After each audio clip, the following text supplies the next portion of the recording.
Did Masa talk about like the sort of structure that we're going for, or um, did he Yeah. give you any details? Yeah, so I sort of have like I have 3 project files um that I have set up that we can like talk about, and then Okay. I don't know. If you had any other like Yeah. questions about specific things, I'm totally down to answer those too. Yeah. Awesome. Yeah, that sounds great. Cool.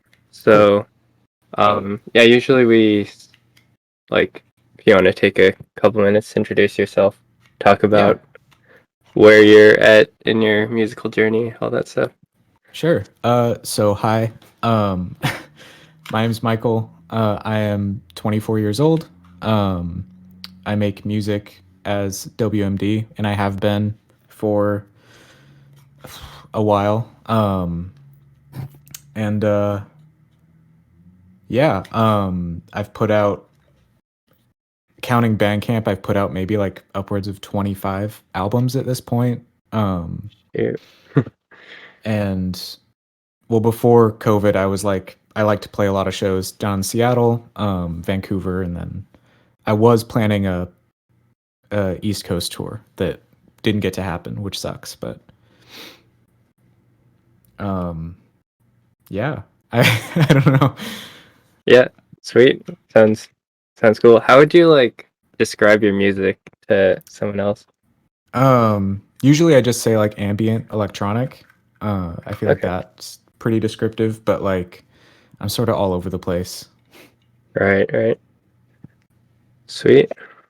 Yeah, I'm gonna send out another reminder real quick. Hmm.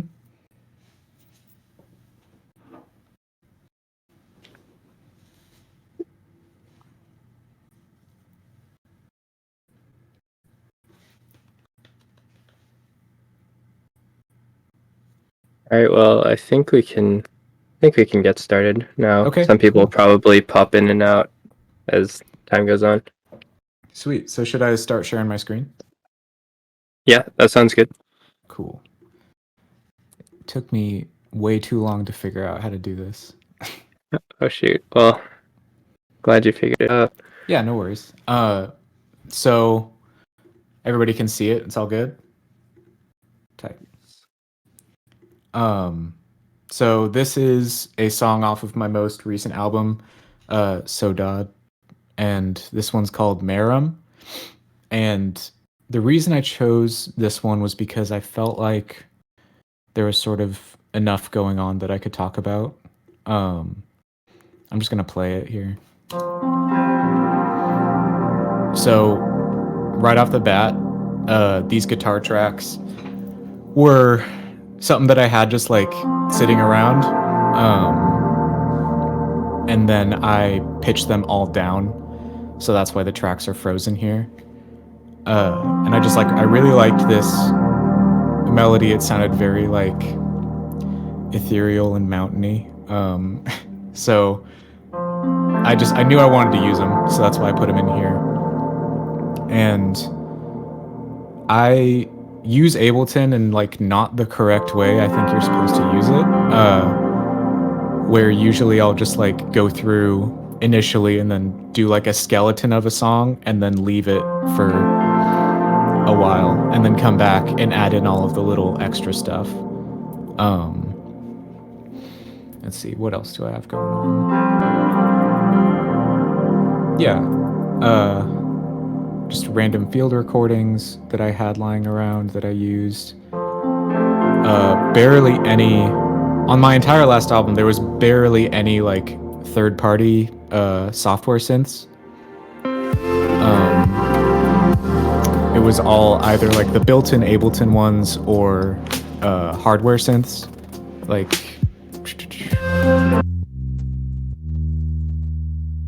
the bass. I forgot that my mic is also routing through Ableton, but the bass is a Moog Rogue synth, and it's like one of Moog, one of their less known synths, I feel like, but I love it so much. I have 2 of them, just because you get that like essential sort of round, like a bass sound, but then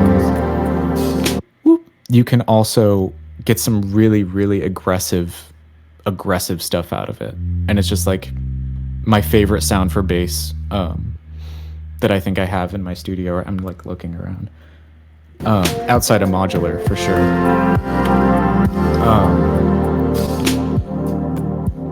Yeah, I guess for the vocals,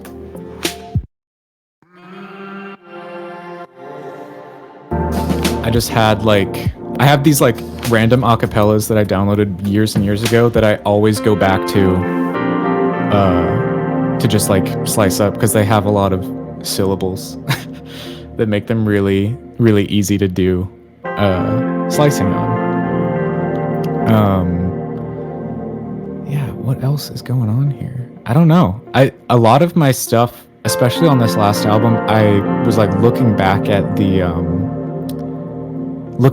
project files, and I realized I was just like adding shit, and I didn't even like realize how much. I was gonna do another project file, but it had like 50 something tracks. I was like, that is not gonna be good for my CPU for one.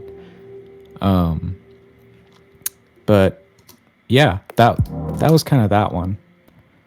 If I'm just gonna move on, I know. I know you guys wanted to see the project file for Ficus, which is like the craziest song. The life that this song has had is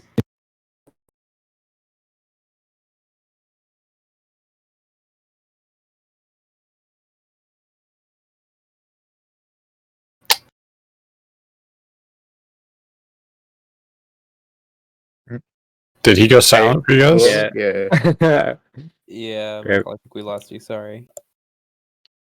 no, that's my bad. It's because I have to literally put in a new monitor track every time. But yeah, so the life that this song has had is fucking insane. Like I wrote this song. I'll play it. I wrote this song. I think like the day after I got my my first, like the first generation Ableton Push when it first came out in like mid 2014, I think. So I was 17 at the time. And I was just like, this melody at the top here is just me fiddling around with the scales and just like pushing random things. Same with the chords, actually. And I get asked a lot what like the sound is, and this is entirely like a massive patch. Like there's no external processing here. Which it's kind of funny. I told somebody this once, and they told me that I was lying. Like they didn't believe that Massive could do something like mellow, which is pretty funny because I guess back then it was sort of like the Skrillex synth, which I mean it can be, but I feel like I'm a big advocate for like learning one or two like VST synths and then like learning them super well. Because when you do that, you can really sort of just make whatever you want, and it's like, it's really fast. Also, just looking back at this project file, how simple it is. It's like 9 tracks, there's no bass, 1 guitar track, and then 4 massive tracks, and the rest is like, I recorded myself breathing, there's a field recording, and then like a tambourine thing. And like from here, this sort of no one really listened to it for however many years, and then like a million fucking lo-fi hip-hop artists sampled it. And then it got, you know, it got a life of its own. Now it's like a lo-fi hip-hop song, I guess. But So, yeah, I have a quick question. Yeah. What sort of processing did you put on like the breathing samples, and could you like solo that also? Yeah. So for the breathing, that is, let me see here. So the breathing is just me recorded, and then I like pitched it up, and then I added like a formant filter to it. that's a little weird. And then I added a formant filter to it, and then just put it into sampler, and was just looping it. Cool. Yeah, it definitely adds a ton to that track. I feel like if Mhm. you like muted it, it wouldn't have the same weight or whatever. Yeah, definitely. Totally agree. I have a question. Yeah. What's your because you create these like really cool like soundscapes and stuff, and I'm curious what your like reverb go-to reverb is. It looks like you're using a lot of the stock reverb there, but I love reverb so fucking much. Thank you for that question. I like different reverbs for different things.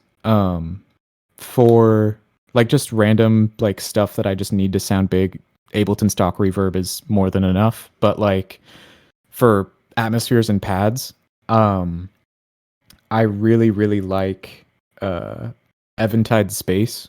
It's a pedal, but they also make a plugin, and that's really, really nice. It like envelops the sound. Let's see. I'm gonna look at my.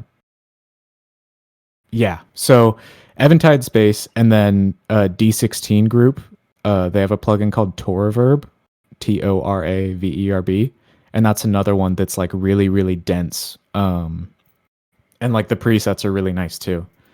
If we're talking hardware, I have a old Alesis, what is it? Microverb 4 that I have been using a ton recently for the stuff that I've been writing. And it's like such a great like hardware reverb unit. Like if you want old like 80s sounding things, mainly because that's probably when it was made. It's very like shimmery, and there's like a natural noise floor that really adds like texture to the sounds you put through it. And then on the modular side of things, Mutable Instruments Clouds is a module that I've had for probably since 2016 when it was like really popping off and it was like released. And it's technically like a granular synth processing unit, but the built-in reverb is also really, really nice on that too. That was such a long answer. I'm sorry. it's good. It's a good answer. No, that was a great answer. That's cool that you have both hardware and software for reverb. I guess follow-up question. Are you busing like a lot of stuff to like a single? Obviously with the hardware stuff, probably not. But like in the a lot of stuff to like a single reverb that you have set that's really nice, or is it like kind of putting different ones on each individual track? It's usually like if I have like a group, like a guitar like group of like different layers, then yeah, I'll put it through one reverb just to get like a uniform sounding thing out of it. But most of the time, yeah, it's just tailoring each different like plugin setting to different instruments. And hardware is kind of sucks when you're doing that because you have to like freeze and flatten the track every time you want to like commit a take. But yeah, different settings for different instruments for sure. Cool. Thank you. All right. Well, I can move on once again. Oh, yeah. I want to touch on really quick because this is a better example of how I use Ableton the wrong way. So, all of my songwriting pretty much is done in the scene view, and it has been ever since I started using Ableton. It's partially because before I used Ableton, I was only using LSDJ on like an old Game Boy, if any of you are familiar, but it's a tracker software. So you're operating vertically instead of horizontally. And when I made this switch, like being able to work vertically like this was really helpful for me. And I just like haven't really stopped. And what I do is I'll like basically just make loops. Like I'll have this and just go, and then you can literally see like the order that I added the things on as it goes down. And then when I get something that I'm happy with, like as the skeleton of the song, I'll record it to the arrangement view and then add things on top, which is way longer and more unnecessary than it probably has to be, but that's just the way I do it. But yeah, I have one more project file that I can switch to in case anybody didn't have any more questions about this one. No? Cool.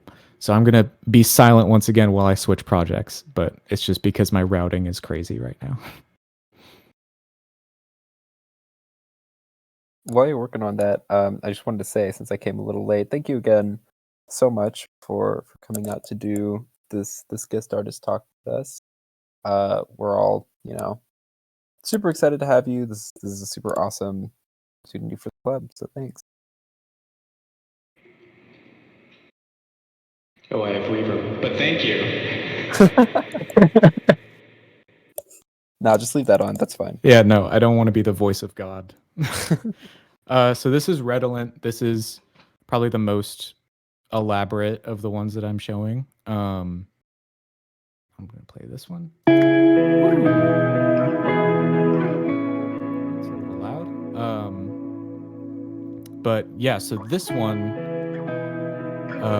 I actually wrote and recorded this in 2018, mid 2018, but it only came out on an album with my most recent one. And yeah, this one's gotten pretty popular too, and this is probably one of my most favorites that I've written in a while. Oh yeah, I guess talking a little bit about like the atmospheric stuff for reverb. This is stock Ableton for pretty much all the guitars. Let's see here.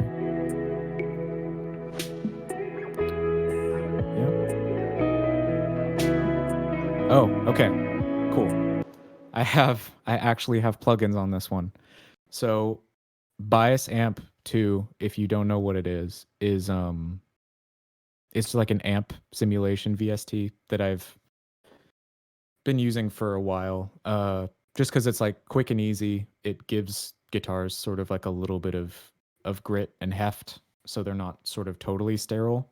And I like to use it on in certain scenarios. My album Reminisce was full of this, and the guitars sound really like warm on that album. And then I forgot about my other favorite reverb, which is Valhalla Vintage, or in this case, Valhalla Room. It's another one that's like really, really dense. I'm a big fan of like dense reverbs. It'll fill up a mix really, really well. And that's this guitar track. Let me see. Yeah. For like the melody part, I guess. What I'm trying to say is I like reverbs that you have to EQ a lot to get them to sit well. Yeah, I have some modular on this one too, so that'll be good to talk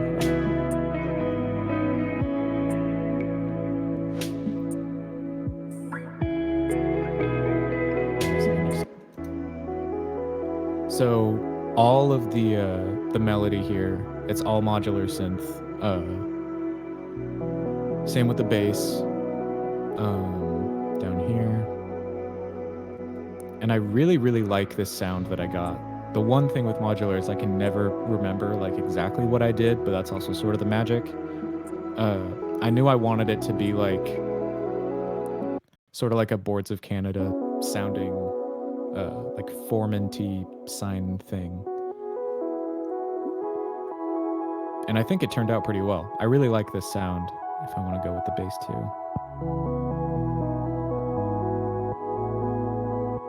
Yeah, that's nice. What else? Well, the pad right here is all modular as well. That one was pretty easy. It was just like a granular thing, and then you just freeze it, and then put a ton of reverb on it to get that sort of upper filling in the song that it needs. This is like the stock grand piano in Ableton. And and it worked. So no shame.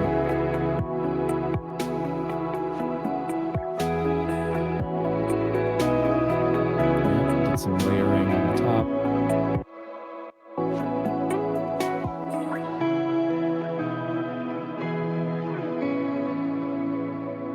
Yeah, another sort of simple arrangement that worked really well. I have this sort of thing where a lot of my songs they start like this. This is like an elaborate form of the scene view that I was showing before. But that sort of lends itself to this more simple arrangement, but I mean, I kind of like it. So, yeah. What else is there in here? Oh yeah, this is just like a homemade field recording. Getting like a Zoom H5 was one of like the best purchases because I can just literally take it anywhere in my house and record like a ton of Foley and then use it however I want without worrying about copyright and stuff. And also just get the most weird sound sources. On my song, what's it, High Headlands? Yeah. Oh, I have a lot of songs. And on my song Headlands from 2017, like the main like a lot of the main percussion elements in that song are me taking 2 guitar picks and just like doing this. Just like clicking them off of each other. I think that was like the main sort of that sound. And then one of them is just like me jangling my car keys around for like a shaker, which I know isn't a new idea, but having like a handheld recorder is definitely helpful for that. Yeah. I mean, if there were any other like specific songs you guys wanted to see, I can definitely see if I have them. I've changed computers twice. So I have all the Yeah, I guess files. I was curious about Sentimental. If you don't have the file, that's fine. I guess I was just curious where like the like robot voice came from. Oh, yeah. So definitely don't have the file for that one. That was, yeah, sorry about that. Oh, no worries. But I can talk about that voice. So when I was, I want to say 15 or 16 years old, I circuit bent a Speak in Music, which is kind of like a Speak and Spell, but it had a little keyboard on it. But it sort of did the same thing where it like spoke words back to you. So I circuit bent one of those when I was around that age, and then when I was writing that song for my debut album, my self-titled, when I was 17 and 18 years old, I realized that I'd like never really used it on a recording before. So I was like, well, what the heck? I need something here. So let's just see what I can get out of this. And then I pulled as many words as I could to sort of make like a coherent theme, and then recorded them and then arranged them like that. And then in between just did like circuit bendy things and made it sort of glitch out to put that sound in between too. And yeah, I remember I was talking about it a little bit somewhere else, but I think it's pretty cool in retrospect that like I was forcing this like destroyed robotic thing to say things uh like really human things, I guess. I think it's kind of weirdly poetic. Oh yeah, absolutely. That was what I noticed about the song as well. So yeah, that's super cool. Mm-hmm. Well, I have like kind of like a more general question. Yeah. So like I was like really wondering how you would kind of like start off like a song, and like I was just like really curious about like how the song kind of like how you get like an idea to start off with, or and like how you kind of like process it. Do you start by like kind of like mixing, or like add more elements, or like more kind of melodic kind of stuff into the song? I was just wondering how like your usual like, flow and style goes. Yeah. No, it's a good question. So it really, really varies from song to song, because usually what'll happen is like, I mean, for this one, for example, this song started just from this guitar part because I was fiddling around with like finger picking, and then I just sort of found this melody, and then it went from there. Like the song sort of just carried itself. But for some other songs, it'll start with like me fooling around and finding like a synth patch that I really like, and then being like, well, okay, let's see what I can do with this. And then other times, it's like I'll be just playing guitar or piano or whatever and find a progression that way. But the developing of the idea is more like it can either happen like in a day or it's going to take like 3 months kind of thing, where Mhm. if I know what I want to add to it, like I can sort of hear the song in my head already, and I know how to translate that into Ableton, I'll do that. But a lot of time too is just about like finding the inspiration for it from somewhere. I know for this one in particular, I was listening to a lot of like old Brian Eno stuff for the synth patches at least, Mhm. to just try and make them seem like really like organic. And then it's just a conglomeration of all these different ideas basically into one song. I don't know if that answered your question. It's okay if it didn't. No, it definitely did. Yeah, Okay, yeah, totally good. All right, cool. thank you. Yeah, no problem. I was wondering for this project, or I mean, in general too, when you work with modular, do you typically just send MIDI in, or do you have any like hardware modular sequencers that you like?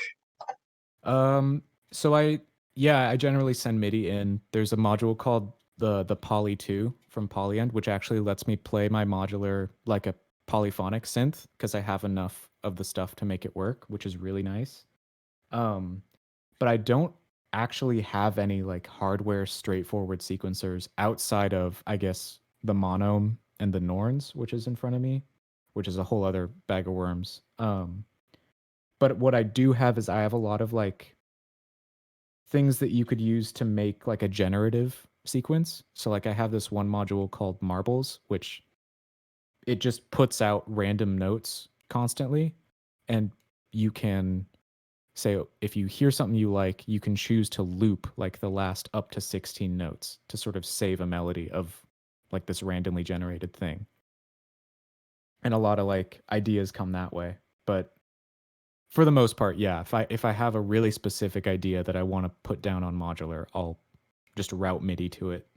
Also, so I don't have to worry about like getting a take. I can just sort of let it go for a while. Same goes with all the hardware synths I have in here.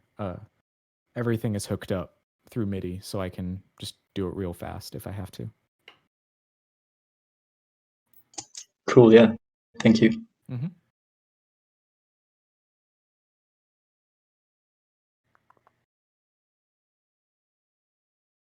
Oh, if no one's asking any more questions, I was wondering if you do have the project filed for Symbidium. Oh yeah. I would love to like see kind of like the insides of it. Yeah, totally. So I was gonna present that one too, but I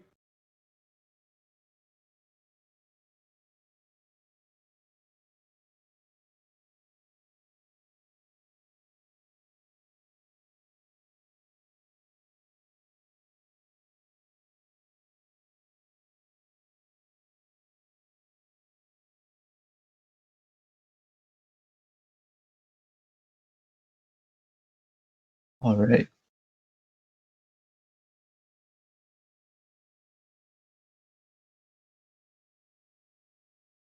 Oh, okay, sorry. I forgot that my routing was jank. So yeah, so for whatever reason I have the file, but it's earlier version before I like ever recorded it.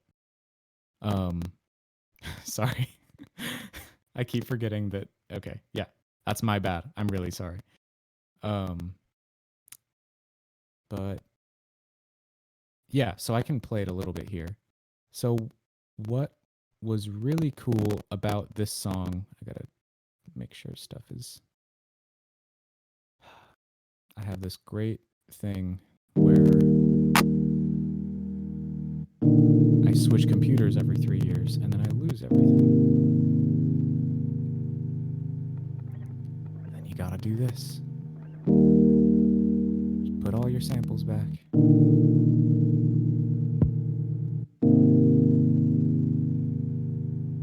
my gosh. So I'm a professional, guys. Trust me. Okay. So my favorite thing about this song is this instrument that's playing right now. And what I did was I recorded myself playing notes on the guitar just all the way up one octave, and then I spaced them out in sampler. So it made this sort of keyboard, and that's was like the basis for a lot of this song. So if I play the other ones, you can just do this.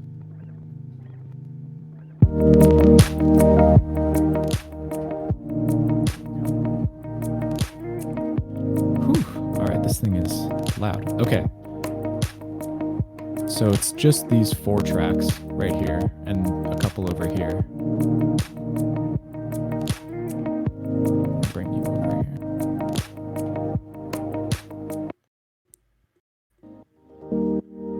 Oh, I guess Massive is doing the bass. And how are these processed? Yeah, all stock plugins. But just guitar keyboard, which I thought was I was very proud of myself for this one in 2017.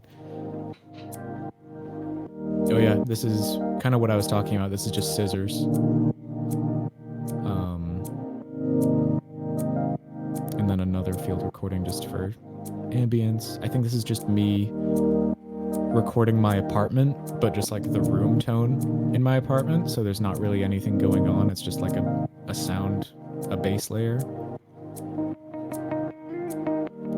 Yeah, dry guitar for most of these.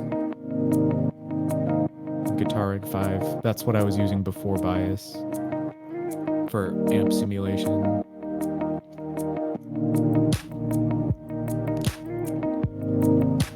Yeah. Was there anything specific you wanted to see in the song? Because I can totally see if it's there. I was just like wondering like how you got your like kind of like percussion or your like Foley's. Because like I felt like that was like really interesting throughout the song. Oh yeah. And like how you like figure out what kind of sound or like Foley's you wanted to use or like how it usually goes. So I'm just gonna put on the percussion tracks. Oh. So pretty much for this, I knew I wanted it to be like a really like not that crazy of a rhythm, because I knew that the guitar pad stuff was going to be the star of the show for this one. So basically it's just like a bunch of drum machines for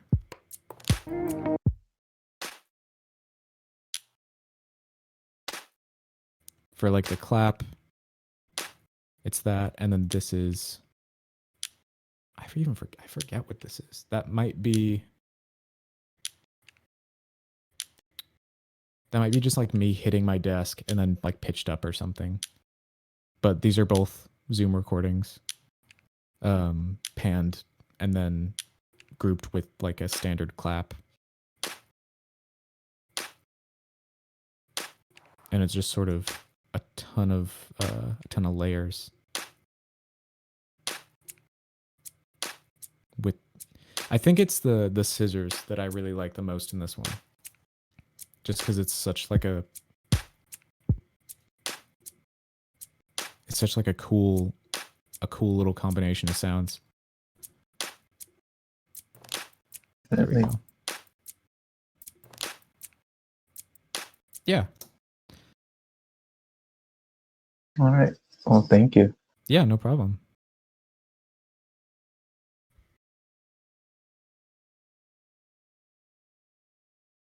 I don't know if anybody else had any questions they were wondering about, like literally about anything. I am an open book. Yeah, I got a quick question. So how do you like fill out a space, make it feel like really like big and full? Yes. So my biggest, like, because I struggle with that a lot in music, because it's like you can have a bunch of cool parts and then it can sort of still feel like there's something missing. And my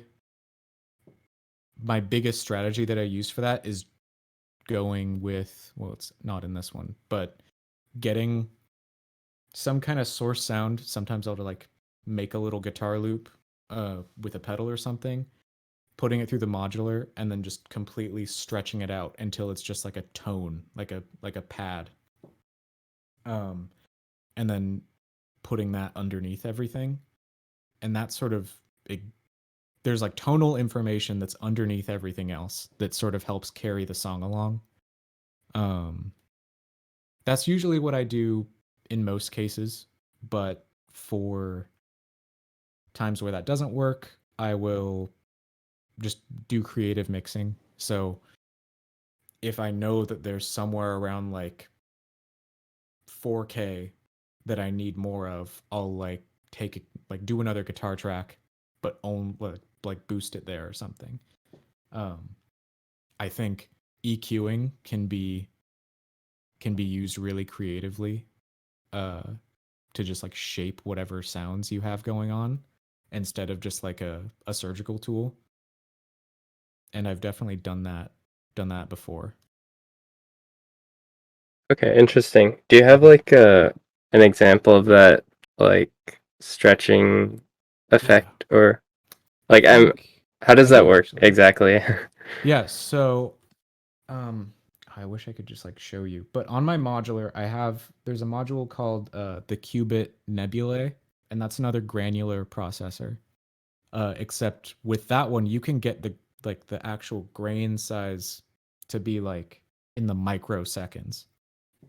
So basically, if you don't know what that is, I would put in like an audio file of like me just playing guitar, and then basically what it does is it chops that up into like a ton of little pieces, and then you can give the illusion that you're like time stretching by spacing those pieces out or like putting them together.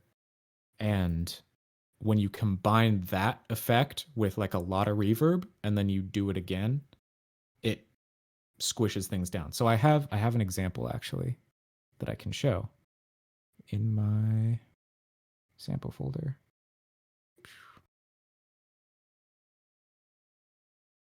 So this one, turn warp off. Oh, it might be loud. Okay. Yeah.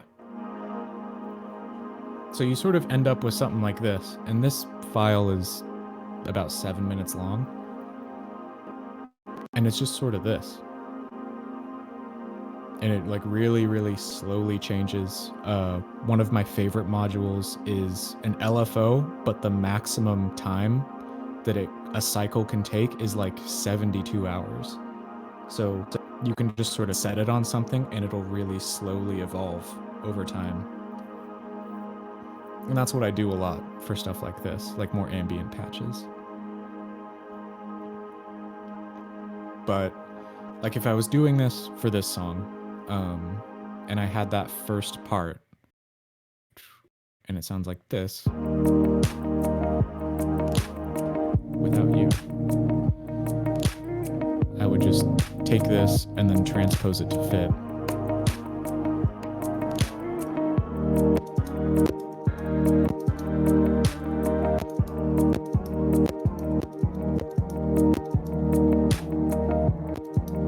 There we go. Yeah. I know how music theory works, it's okay. So it sort of adds a little bit of some, obviously this would be like compressed and sidechained and everything. But if you like put it in the mix in sort of the right place, it's like you can't really notice it when it's there, but once you take it away, it's really, really obvious. Okay, sweet. Yeah, it's a really neat tip. Yeah. Oh, I just have like a very general question again. Mhm. and I'm not sure if you've already answered it. I came in a little late, but yeah, but I was wondering like how you kind of like got how you started with music, or like how you got into like music production. Uh, yeah, or like Yeah. any inspirations into the music production. Yeah. So, oh, sorry, were you still going? Oh no. Okay. Those were like the two questions. So my start into music production, I'm lucky that I can sort of put it on one event because I was in eighth grade in middle school, and I saw there's a documentary called Reformat the Planet about a um a chiptune exclusive music festival that used to happen every year in New York, where it was just chiptune acts.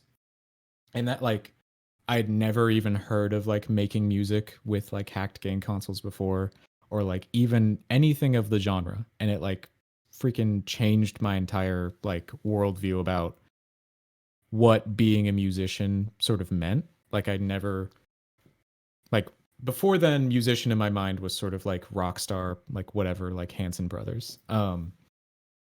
But I was like, oh, these guys, like, I could just like do this. So I taught myself how to like solder, how to like everything I needed to know about like putting together the components that I would need, and then I learned the software called LSDJ, which is the thing that, like, the cartridge that you put in the Game Boy that gives it like a little sequencer and like arranger. It basically puts a DAW in your Game Boy. And then I was making music with that for, I want to say, three or 4 years until about 2013. And then I realized that I wanted more than the 4 channels that LSDJ limits you to. And then I started looking around and I came up with Ableton. And then the chill wave renaissance of like the early 2010s happened. And I was like, well, that's what I want to do. So like early, like Washed Out, Small Black, like early Toro y Moi, like all that stuff that was sort of like just coming out around that time was like, holy shit, like I gotta be able to do this. Um, and then it just sort of grew from there. Like just me coming into more of like what I wanted my stuff to sound like and less of me trying to sound like something else. Uh, yeah, it's just sort of been a journey with that. All right. Yeah, that was like really interesting to hear that you kind of like have like a really one event type thing. Yeah. Yeah, Well, thank you. yeah, no problem. I might be able to actually, here, let me see here, because I have my Game Boy right here. Yeah, no batteries, figures. Wait, do you still like use it in any of your tracks? Yeah, Dude, awesome. I put out an album called 2011 just on Bandcamp, but that was uh a lot of those tracks. Let me see here, because I think I have the project files for that still, because that would be really fun to show you, because that was like me being not really happy with what I was making, um, like at all, and sort of wanting to. It was just like an experiment, I guess. So I am going to see if I have those project files, because those are actually really interesting, and I didn't even think of it until I right just now. found the Bandcamp. This sounds so cool Oh, already. rad! Thank you. Yeah, Narrow I was way. actually listening to this earlier. Yeah, it's pretty sweet. When so my favorite live show I've ever played in my entire life was Halloween 2018, like right after this album came out. I played in Vancouver, in like abandoned auto shop that they had converted into a venue. um Definitely not legal in any way, but it was really, really cool. And it was like literally standing room only, because it was like a Halloween party or something, and they were doing like this chiptune showcase. And I pretty much played this album like in full, and like, wow, it was so cool. just to literally be doing like what I had wanted to do from the beginning of my musical career, like that sort of catharsis, I guess, was pretty sweet. So like seeing as like chiptune music started the whole journey and how you wound up at that point is how it Yeah. all. Oh, that's incredible! It was Wow. very cathartic. My sound guy was definitely like rolling on something though. He asked me if I had any bumps in the green room. As me and I don't know if you know the band Slime Girls. They're another chiptune band, but they use a lot of guitars. We were changing into our Halloween costumes in the green room, and he comes in and asks us if we have drugs. It's very funny. I 'Cause, love like, that. the guy was like halfway through putting on like a 2B costume from Nier, and he had like the wig on and everything. That was a crazy night for sure.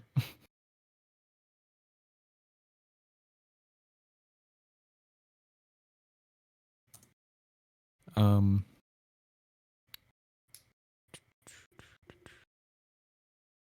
Oh no, I do got a question actually. It's not really Yeah. related to the music part. Yeah. But I'm looking through your Bandcamp. Do you make all of like your artwork and like the different photos and stuff that you use for the songs?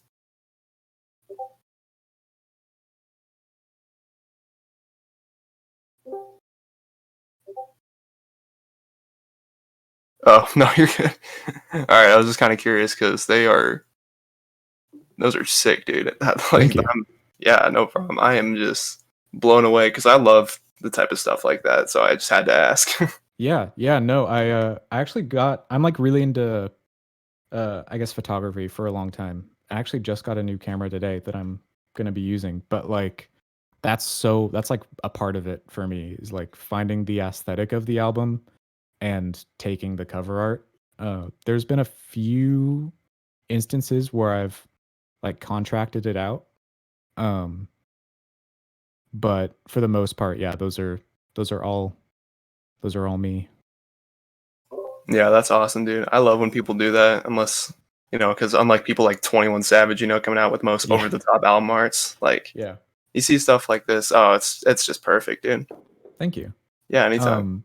This is one of the chiptune ones. This is Narrow Light. And so for this song, I actually didn't use Game Boy at all, but I used this plugin that I've had for a while called Chip Sounds. And this is like, for chiptune music, this is probably like the best plugin out there. Can you guys see my plugin windows? Or is it just... I don't think Okay. so. Well, that's okay. I think but- if you share your like entire screen, Oh. you might be able to show up instead of Let me just try. Ableton window. We might lose audio if he does that though. Well, his audio's routed through his mic, basically. Oh yeah. So Yeah, I'm you're through right. Soundflower right now. Okay, so plugin windows. Yeah. yes. So basically with this plugin, you can choose any like sound chip that was used in vintage technology and it emulates it like really, really, really well. So that's how I got a lot of these sounds. And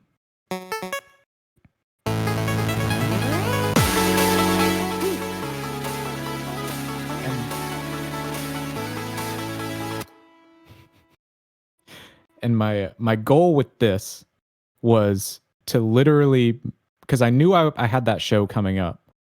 So my goal in writing this was literally to make like the chiptune club banger songs I always... Oh, thank you. Goodbye. The chiptune club banger songs I always wanted to play like at those festivals. So I was like, well shit, let's just go like full Porter Robinson. And like do shit like this.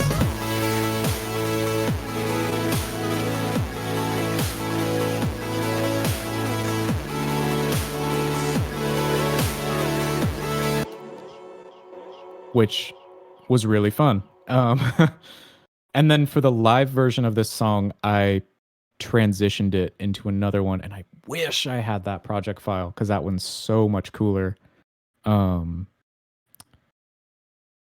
Yeah, it's Ask on a chiptune track like this that you're doing Are you putting like reverb and stuff on Yeah. these sounds? Yeah.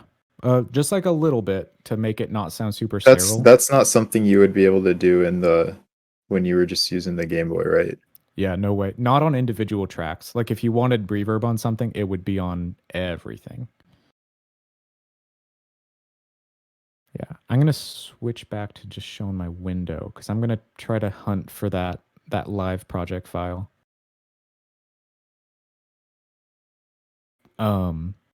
But yeah, this, if anything else, this was like a really good like exercise in songwriting. Even though it's sort of where I came from, I was able to like make the songs that I'd always wanted to make, but with my knowledge that I had. And I'd honestly, I'd recommend it for anybody, just because it's just like such a good exercise to go back like that.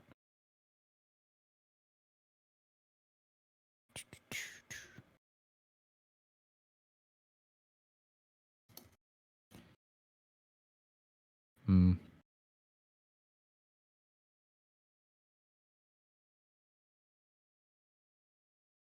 Yeah, I don't think I have it on here, unfortunately. Oh well. I do have. Oh, I can just do that. Okay. I have the audio file, so I can play it because it's honestly one of. It might be one of my more favorite songs that I've made, just because of the catharsis that I experienced when I played this live. If anything else, let me see here. There we go. Does anybody have any other questions while I'm getting this ready? I was a little bit curious, sort of, what your post-COVID plans are. My post-COVID plans? Yeah. I mean, in terms of music, I really want to do that that East Coast tour, which was like so close to happening.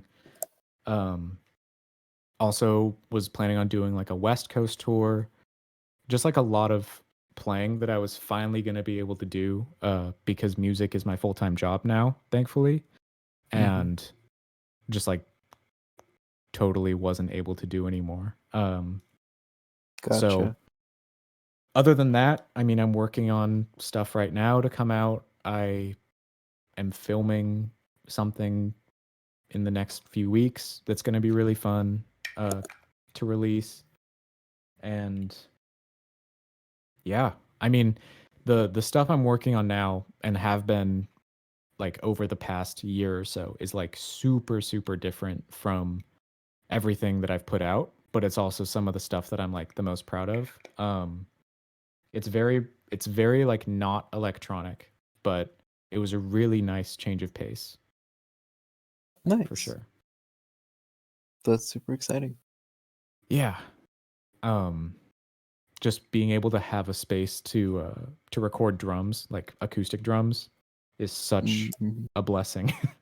Totally.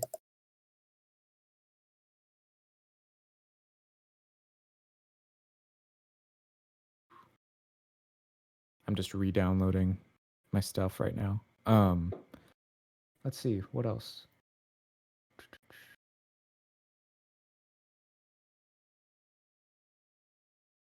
Oh yeah, if anybody had like modular questions, I am totally an open book because this stuff has taken over like years of my life at this point. What was your like first kind of like module, or like how did you start off with? Yeah, so my first module was it's called Maths by Make Noise, and it's basically like a sound computer. Pretty much anything you want to do like utility wise, it can do. And Braids, I got them at the same time. Now Braids is it's an oscillator that can pretty much do anything. And just with those two modules, I think I did on Reminisce, I did the intro for on my song "On the Water We Talk." I think that was like a couple days after I had bought those modules. I recorded that piano-ish intro, just sort of fading in and out. And then I was like, well, shit, this is pretty useful. I better buy a ton more. Uh, Yeah. Can as a follow-up question, Mhm. like what like was there like anything specific that like kind of like caught your attention into modules, or were you just like kind of interested in it like kind of like throughout your production career, and then that's like somehow, and then you just happened to like get in after you bought your first modules? Wow, I don't even know. Like, pretty much, I think was seeing a lot of Instagram posts because like the modular Instagram community is pretty crazy. Yeah. And just like scrolling through that tag was enough to make me want to start saving up for them. Mhm. Just because of usually when you think of like a modular synth, it's like really crazy, like beat driven, like electronic stuff. But the ambient music that you can make with these things is actually pretty incredible. All right. Thank Yeah. you. And I just got this ready. So this is the live version actually recorded from that gig that I did in the warehouse in the auto shop. And basically it's the same as this. Whew, it's loud.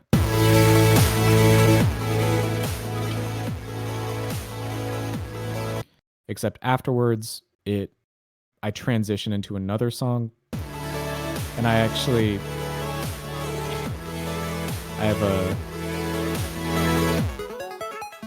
a funny story, I guess, from the last part of this song. There's a ton of guitar, and you can, towards the end here, I dropped my guitar pick, and I completely shredded like my first two fingers from continuing to play. And at the end of like the set, my guitar was like so covered in blood, I felt very heavy metal.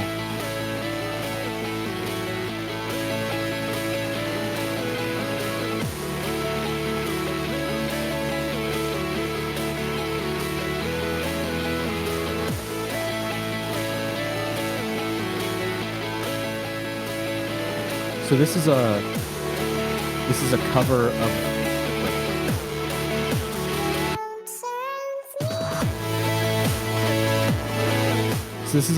of the song Reformat the Planet, which is the feature part of that documentary.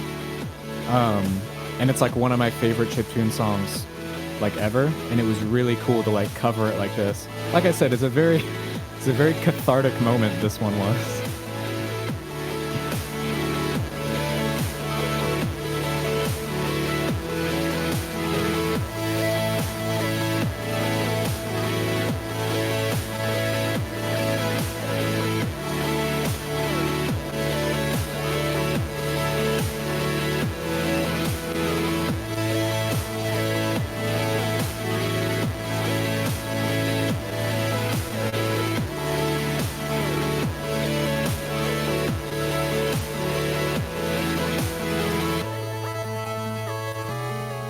Yeah, sorry, just let that play for a bit.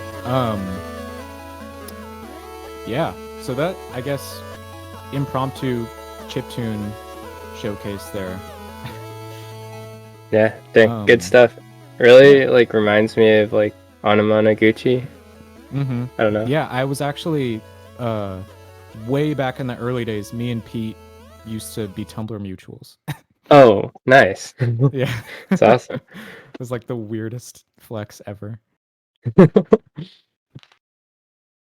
Yeah. So, I mean, in case anybody had anything else, I'm sort of open for whatever.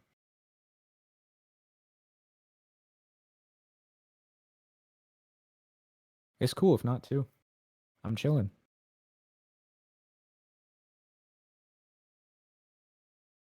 I guess like I don't remember if you answered this earlier, but like, what are some of your favorite like contemporary chiptune acts? I mean, Anamanaguchi is one.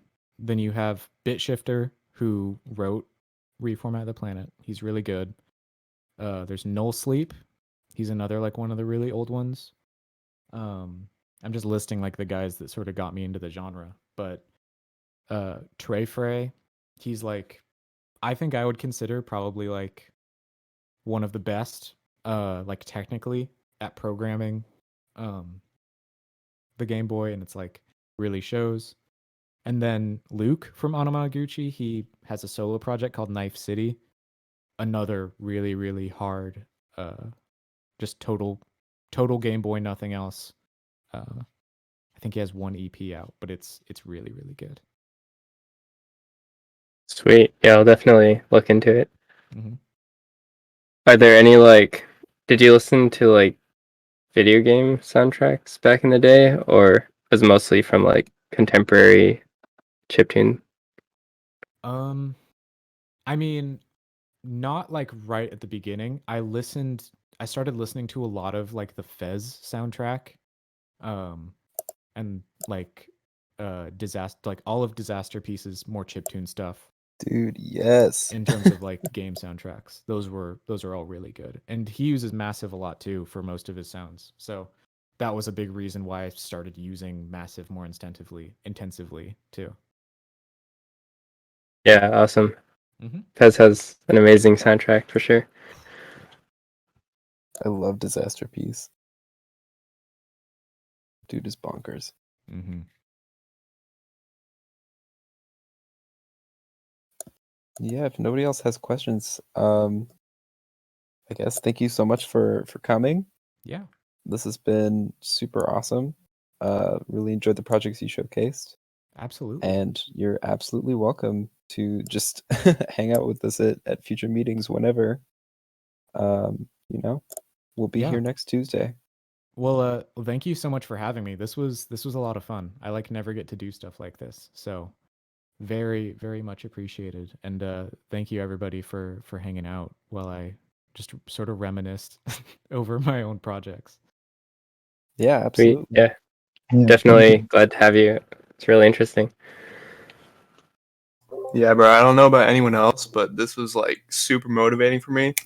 You know what? Just because of that, I'm gonna buy your vinyl. I'm just Thank gonna you do very it. much. Like I need to remember this. I actually got a quick question, maybe not quick, I don't know. You put like a ton of music out. How do you do it? Like, what keeps you motivated? How do you keep coming up with new ideas, stuff like that, I guess? I mean, I struggle with it like a lot. Always, I guess that's sort of just like an artist in general thing, it's just like finding music, like new inspiration. And I think the biggest thing for me is to always be seeking out new art to consume for myself. Uh, whether that's like finding new artists to listen to, watching new movies, video games, whatever. Um, because I've found that like the music I make is really informed by the stuff that like I take in. So I think a couple weekends ago, I Airbnb'd like a cabin in the Idaho wilderness for myself for like 3 or 4 days. And I just went up there and I literally Bon Ivered it. I was like just writing the entire time. Um, but just that change of scenery, like itself, was really, really helpful. I remember before COVID, I used to do a lot of writing just in my college's like common area in the dorm building, just watching people walking around always seemed to put me in a more creative space. Sweet. Yeah, that's really interesting. What are like, I guess as far as like media and like art goes, what are some of your bigger inspirations or influences? In terms of visual art, I really like sort of I sound like such an art person, but I'm really into abstract impressionism. Um, like Mark Rothko, his sort of body of work is really inspiring to me. Just sort of any kind of painting that looks like how drone music sounds, I find really inspiring and centering. Um, I really like, in terms of like video games, I'm really into stuff that I can really get immersed in. just to, detune. When Zelda Breath of the Wild came out, I think I played that like for like at least 200 hours, just getting lost in that game. And I mean, movies, again, it's stuff that I can that makes me feel something, basically. Sweet. Yeah, it's really interesting. Sorry if I missed this, but where did you grow up and where do you go to college? Oh yeah, Or so did you? I totally didn't answer this. So I grew up in Kashmir, Washington. I don't know if anybody knows where that is, but it's right next to Leavenworth. It's Okay. it's a really really small town. Um, but I am currently living in Bellingham. I've been going. Oh, I guess I got my 2 undergrad degrees from Western, and then I'm doing my graduate degree from there right now as well. What have you studied like undergrad, and what are you Yeah. studying now? So in undergrad, I got 1 degree in digital audio education, and I got 1 in audio tech, and then I got another degree in English literature education. And then right now, I'm getting my master's in education. Sweet. Are Oh, you like planning on going into education or? Not really. I mean, right now, my plan after college is to just keep doing music full time for as long as I can, and then Awesome. just Nice. sort of do education as a fallback. Nice. That's cool. Does like music pay for everything right now, or is that like something you're gonna like expand on? Oh yeah, no, music pays for more than everything right now. Wow. So I get half of my income is from like streaming. Uh, I'd say probably a third, and then the other third is from like licensing deals I've done. I've done work with Apple. Like they licensed one of my songs, Cymbidium, for overseas in the Photos app. You know how there are those like auto-generated slideshow things. They licensed one of my songs for use in that, so I That's get super interesting.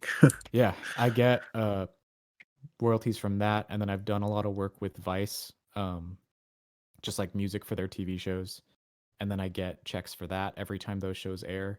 So that's another third, and then now the other third is purely from Ficus sample royalties. Dude, nice. Yeah. wow. So I'm glad you're getting royalties on that. I was actually wondering. yeah, I wasn't for a really long time, and then this past year I had to do a lot of contract signing and drafting and stuff. But it's figured out now. So best, most Sweet. stressful decision ever, but worth it. Yeah, definitely. That's awesome. But yeah, thankfully I'm able to sort of live comfortably from music, which is such a huge stress off my back. Yeah, definitely. That's quite an accomplishment for sure.